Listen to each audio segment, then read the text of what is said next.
lundi, on a à Villacoublay la signature de la lettre d'intention pour vendre, entre guillemets, à l'Ukraine 100 Rafales. Bon. Emmanuel Macron, Zelensky.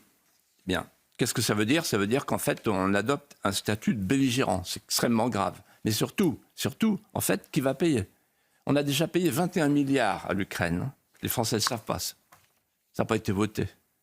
21 milliards. Et là, vous pouvez calculer 100 Rafales, sachant qu'on a 105 Rafales. Donc, on va se dépouiller, on va prélever, ou alors on va fabriquer. Bon, tout ça est obscur.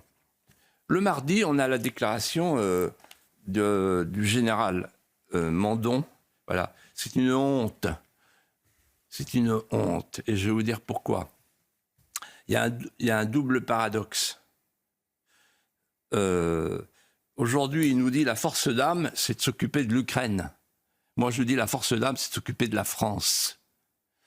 La force d'âme, c'est de s'occuper de l'indépendance de l'Ukraine, de la frontière ukrainienne, de la souveraineté ukrainienne, de l'identité ukrainienne, de la dépendance ukrainienne. Non. Non.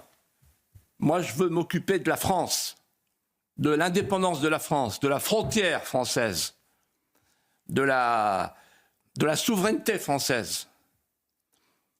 Deuxième paradoxe. Il veut envoyer nos enfants se faire tuer.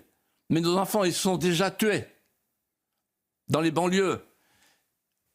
Philippines, ça te dit quelque chose, non? Elias, Thomas, Matisse.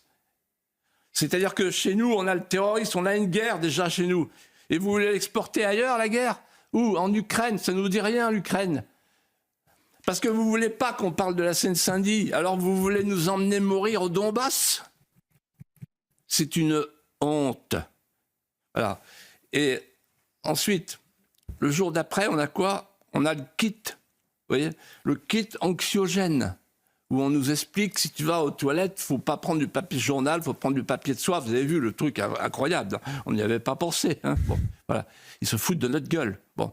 Et enfin, ce que vous ne savez pas, j'aurais pu l'apporter, le 31 octobre dernier, il y a un décret qui a été signé par le Premier ministre et le ministre de la Défense. Ce décret prévoit la légalisation de l'utilisation de sociétés militaires privées à l'image des sociétés militaires privées américaines qui sont intervenues en Irak. Tout ça pour intervenir en Ukraine. C'est quoi? C'est des mercenaires. On paye des mercenaires. Personne ne sait. Ce décret est passé inaperçu, sauf de moi. Or, ce décret il pose deux problèmes, et je terminerai par là. Premier problème, on engage un conflit avec une puissance nucléaire par procédure administrative.